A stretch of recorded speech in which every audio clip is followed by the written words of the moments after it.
નમસ્કાર વિદ્યાર્થી મિત્રો, એજ્યુટેકનો ચેનલમાં આપનું સ્વાગત છે। આજે આપણે જવાહર નવોદયની પ્રવેશ પરીક્ષા જે આવે છે તેમાં ગણિતમાં પ્રકરણ નંબર 8 એકમ પદ્ધતિ ગુણોત્તર અને પ્રમાણ એના દાખલાઓનો અભ્યાસ કરીશું। ચાલો હવે જોઈએ ત્યાર પછીનો દાખલો। તો એની રકમ છે કે 15 મીટર લાંબા સળિયાનું વજન 25.2 કિલો હોય તો તેવા જ 5 મીટર લાંબા સળિયાનું વજન કેટલા કિલોગ્રામ થાય? અહીંયા કેટલો છે? 15 મીટર લાંબો સળિયો જે છે એનું વજન આપેલું છે 25.2 કિલો, એટલે કે 15 મીટર જે સળિયો લાંબો છે એનું વજન જે આપેલું છે એ કેટલું આપેલું છે? 25.2 કિલોગ્રામ, બરોબર। હવે જો 15 મીટર લાંબા સળિયાનું વજન આટલું હોય તો 5 મીટર લાંબા સળિયાનું વજન કેટલું હોય? 5 મીટર લાંબા સળિયાનું વજન કેટલા કિલોગ્રામ હશે? આવો પ્રશ્ન પૂછ્યો છે। તો અહીંયા આપણે આ ત્રિરાશી લગાડવાની છે। 5 અને 25.2 જે છે એનો ગુણાકાર છેદમાં કેટલા આવશે? 15। તો અહીંયા 5 ગુણ્યા 25.2, 5 દુ 10 ની 0, વધી પડી 1, 5 5 25 ની 1, 26 ના 6, વધી પડી 2, 5 દુ 10 ને 2, 12, અને પોઈન્ટ પછી એક સંખ્યા છે 0 એ આવી જશે અહીંયા, બરોબર। પોઈન્ટ પછી એક સંખ્યા 0 એટલે 126.0 કયો કે પછી 126 કયો, આ બંને એક જ વસ્તુ થઈ। તો આપણે અહીંથી પોઈન્ટ કાઢી નાખવી। છેદમાં શું છે? 15, તો એ 15 રાખવી। હવે છેદ ઉડે છે, 5 તેરી 15 આવું થાય, અને અહીંયા 4 તેરી 12 અને 2 તેરી 6 એટલે 42 ગુણ્યા 3 કરો એટલે 126 થાય, બરોબર। તો અહીંયા શું થશે? 3 3 ઉડી જશે, 42 ના છેદમાં 5 આવું બધું।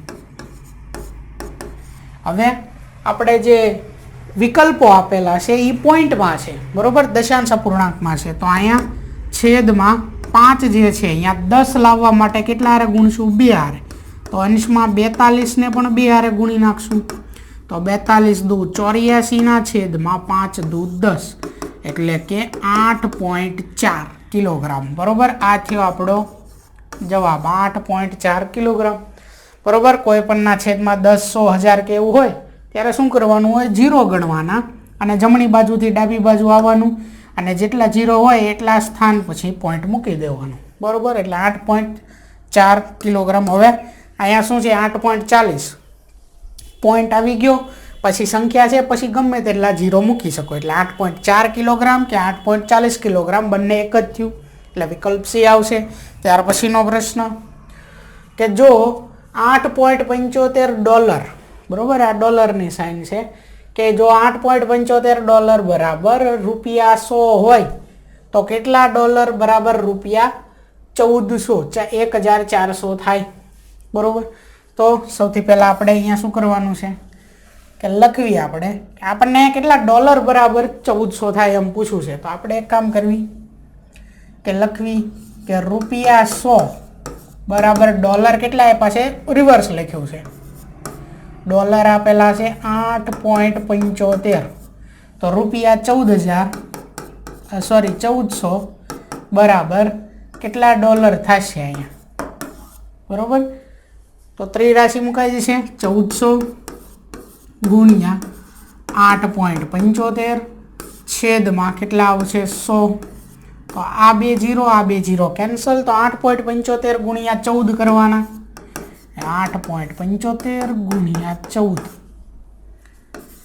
0 5 7 8 એમ નામ 4 25 ની 0, વધી 2, 7 ચોક 28 ને 2 30 ની 0, વધી 3, 8 ચોક 32 ને 3 કેટલા થશે? 35, એટલે આ 0, આ 5, 7 ને 5 12 ના 2, વધી 1, 8 ને 1 9 3 કેટલા થશે? 12, અને પોઈન્ટ પછી બે સંખ્યા છે એટલે 122.50, બરોબર। આના બરાબર શું આવશે? 122.50 ડોલર। આ આપણો જવાબ, એટલે કે વિકલ્પ બી જે છે એ થશે આનો જવાબ, બરોબર, 122.50 ડોલર। આગળ ત્યાર પછીનો પ્રશ્ન છે કે એક ગોડાઉનના છાપરામાં 23 પંક્તિઓ છે, દરેક પંક્તિમાં 117 નળિયા ગોઠવેલા છે, તો તેમાં કેટલા નળિયા ગોઠવેલા હશે? અહીંયા શું કહે છે કે એક ગોડાઉનના છાપરામાં, એટલે કે જે ઉપર છાપરું આવે બરોબર, એ છાપરામાં શું નળિયા છે. તો કેટલી લાઈન છે, પંક્તિ એટલે લાઈન, કેવી 23 લાઈન છે. અને દરેક લાઈનમાં 117 નળિયા આવેલા છે. તો કેટલા નળિયા ગોઠવેલા હશે છાપરામાં એ આપણે ગોતવાના છે. હવે એક લાઈન જે છે એટલે એક પંક્તિ બરોબર, એક પંક્તિમાં આવેલા નળિયાની સંખ્યા કેટલી છે 117 બરોબર. તો કેટલી પંક્તિ છે ટોટલ 23 પંક્તિમાં આવેલા નળિયાની સંખ્યા કેટલી થશે, ત્રિરાશિ મૂકી દઈશું, 23 અને 117 નો ગુણાકાર અને છેદમાં 1 લખો કે ન લખો કોઈ ફેર પડે નહીં, તો ડાયરેક્ટ ગુણાકાર કરવી. 117 ગુણ્યા 23 0 7 દુ 14 ના 4 વધી 1 2 એકા 2 ને 1 3 2 એકા 2 7 તેરી 21 ના 1 વધી પડી 2 3 એકા 3 ને 2 5 3 એકા 3 એટલે 1 આવશે, 5 ને 4 9 3 ને 3 6 ને આ 2 એમનામ 2691 એટલે વિકલ્પ સી. 23 પંક્તિમાં કુલ નળિયા કેટલા થશે 2691 બરોબર. આગળ ત્યાર પછીનો પ્રશ્ન કે એક શાળામાં 29 ઓરડાઓ છે, દરેકમાં 11 બેન્ચ છે, દરેક પર 2 પરીક્ષાર્થીઓ બેઠા છે, તો કુલ કેટલા પરીક્ષાર્થીઓ છે. શાળાની અંદર ઓરડાની સંખ્યા છે 29. હવે દરેક ઓરડામાં જે બેન્ચ આવેલી છે એની સંખ્યા છે 11 અને દરેક બેન્ચ પર કેટલા વિદ્યાર્થીઓ બેઠે છે 2 પરીક્ષાર્થીઓ, 2 વિદ્યાર્થીઓ પરીક્ષાર્થીઓ બેઠા છે. એટલે એક બેન્ચમાં કેટલા પરીક્ષાર્થી બેઠા છે 2. તો 11 બેન્ચમાં કેટલા પરીક્ષાર્થી બેઠા હોય 11 દુ 22 બરોબર. એટલે કે એક રૂમમાં એક ઓરડામાં 11 બેન્ચ છે અને 11 બેન્ચમાં દરેક બેન્ચ ઉપર 2 વિદ્યાર્થી બેઠા છે, એટલે એક રૂમમાં 22 વિદ્યાર્થી બેઠા છે. તો ટોટલ 29 રૂમ છે, એની અંદર દરેકમાં 22 વિદ્યાર્થી છે, તો 29 ગુણ્યા 22 9 દુ 18 ના 8 વધી 1 2 દુ 4 ને 5 9 દુ 18 ના 8 વધી 1 2 દુ 4 ને 5 8 8 ને 5 13 ના 3 વધી 1 5 ને 6 638 એટલે કે વિકલ્પ એ જે છે એ થશે આનો જવાબ બરોબર. આગળ ત્યાર પછીનો પ્રશ્ન એક કાર પાર્કિંગ મેદાનમાં 14 પંક્તિઓ છે, દરેક પંક્તિમાં 420 ગાડીઓ ઊભી રાખવાની જગ્યા છે, તો ત્યાં કેટલી ગાડીઓ ઊભી રાખવાની જગ્યા છે. તો એક કાર પાર્કિંગનું જે મેદાન છે એના કેટલી લાઈન આપેલી છે 14 લાઈન આપેલી છે, 14 પંક્તિઓ આપેલી છે. હવે દરેક પંક્તિમાં 420 ગાડીઓ ઊભી રાખવાની જગ્યા છે, તો ત્યાં ગાડી કેટલી, એટલે ટૂંકમાં કેટલી ગાડીઓ છે એ સરળ આપણે ગોતવાનું છે કુલ. તો સૌથી પહેલાં એક પંક્તિ જે છે એમાં ગાડીની સંખ્યા કેટલી છે 420, તો કેટલી છે 14 પંક્તિ, તો એમાં ગાડીની સંખ્યા કેટલી થશે 14 ગુણ્યા 420 છેદમાં તો 1 છે એટલે 420 ગુણ્યા 14 કરવી અને આ 420 એમ નામ 4 ગુણ્યા 0 0 2 ચોક 8 ચોકે ચોકે 16 0 8 8 5 5880 ગાડીઓ ઊભી રાખવાની જગ્યાએ છે બરોબર. આગળ ત્યાર પછીનો પ્રશ્ન એક બાગમાં 28 ક્યારાઓ છે, દરેકમાં 26 છોડ આવેલા છે, દરેક છોડને 2 કપ પાણી જોઈએ છે, તો કુલ કેટલા કપ પાણી જોઈએ. સૌથી પહેલા તો બાગ જે છે એની અંદર કેટલા ક્યારા આવેલા છે તો 28 ક્યારા. હવે એક ક્યારાની અંદર કેટલા પાછા છોડ આવેલા છે તો કે 26 છોડ બરોબર. એક ક્યારાની અંદર 26 છોડ હોય એવા 28 ક્યારા છે. હવે એક છોડ એટલે કે એક છોડ કેટલા કપ પાણી પીવે છે 2 કપ પાણી જોઈએ છે એક છોડને, એવા કેટલા છોડ છે 26 છોડ. એક છોડને 2 કપ પાણી જોઈ તો 26 છોડને 26 દુ કેટલા જોઈ 52 કપ પાણી જોઈ બરોબર. 26 છોડને 52 કપ પાણી જોઈ અને એક ક્યારામાં 26 છોડ છે, એક ક્યારામાં 26 છોડ છે, તો 28 ક્યારામાં કેટલા છોડ છે બરોબર. આપણે ડાયરેક્ટ સીધું જ અહીંયા ગુણાકાર કરવાનો છે. 1 ક્યારામાં 26 છોડ તો 28 ક્યારામાં કેટલા? તો 28 ગુણ્યા 26 કરી નાખવી.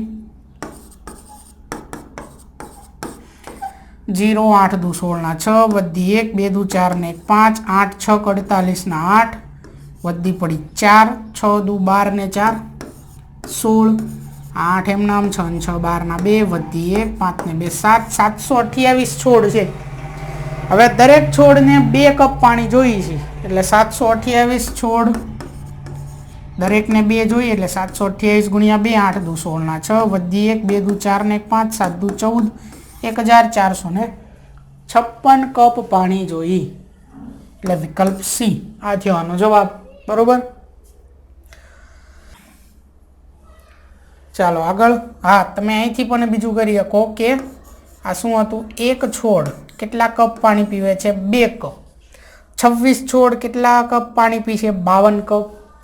એક ક્યારામાં 52 કપ પાણી જોઈ તો 28 ક્યારામાં કેટલા જોશે? તો 52 ગુણ્યા 28 સીધા તો પણ જવાબ આવી જાય.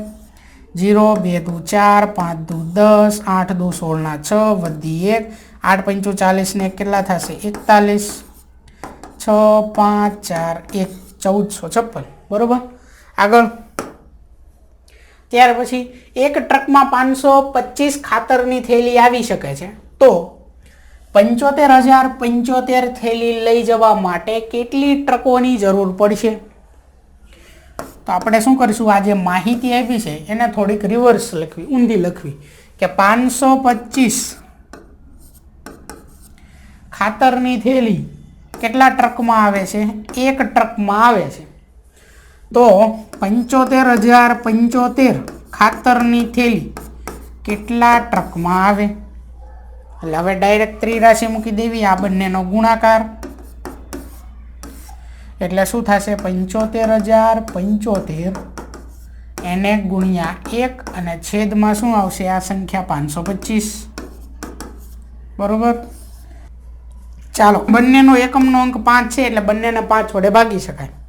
525 ને 5 વડે ભાગવી તો 5 એકા 5 અહીંયા 0 ઉપરથી આવ્યા 2 ભાગ નો ચાલે એટલે ઉપરથી આવ્યા બીજા 5 ઉપર એક 0 50 25 105 ગુણ્યા 5 કરો એટલે 525 થાય.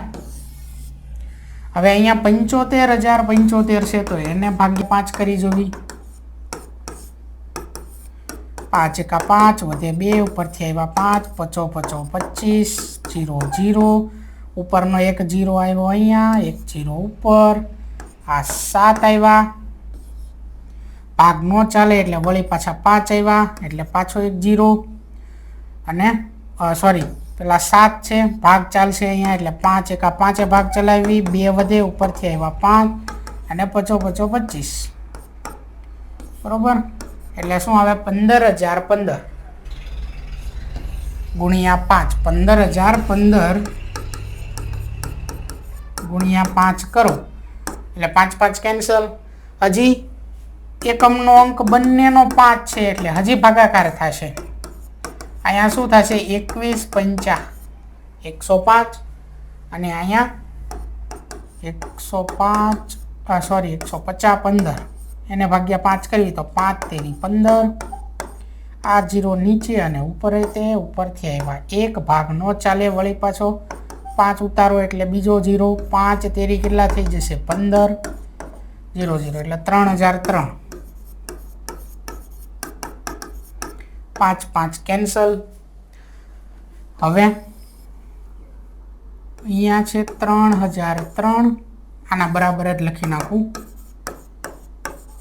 અને અહીંયા છે 21. જો સીધો ભાગાકાર ન કરવો હોય તો હજી ભાગ પાડી શકો 7 તેરી 21 અહીંયા 3003 ને 3 વડે ભાગી નાખવી તો 3 એકા 3 0 આ 2 0 નીચે અને 2 0 ઉપર હતી પછી ઉપરથી આવ્યા 3 3 એકા 3 એટલે 1001 3 3 કેન્સલ. હવે 1001 ભાગ્યા 7 તો 7 એકા 7 વધ્યા 3 ઉપરથી આવ્યા 0 7 ચોક કેટલા થશે? 28 વધ્યા 2 ઉપરથી આવ્યો 1 ને 7 તેરી 21 એટલે 143 વિકલ્પ ડી ઈ થયો આનો જવાબ. જો મોટી સંખ્યા લાગે, ભાગાકાર કરવો અઘરો લાગે તો ભાગ પાડી દેવાના ટૂંકમાં, બરોબર. નાના નાના 2 વડે 3 વડે 5 વડે એમ ભાગી નાખવાના. એકમનો અંક 5 હોય, બરોબર. એ સંખ્યાને 5 વડે, પછી 0 હોય તોય 5 વડે ભાગી શકાય. 3 વડે ભાગાય એ ક્યારે ખબર પડે? તો સંખ્યાનો સરવાળો કરવાનો. જો એ 3નો અવયવી હોય તો આ સંખ્યાને 3 વડે ભાગી શકાય. એ અગાઉના પ્રકરણમાં આપણે ચાવીઓ બધી જોઈ હતી, એમાં આવ્યું હતું, બરોબર.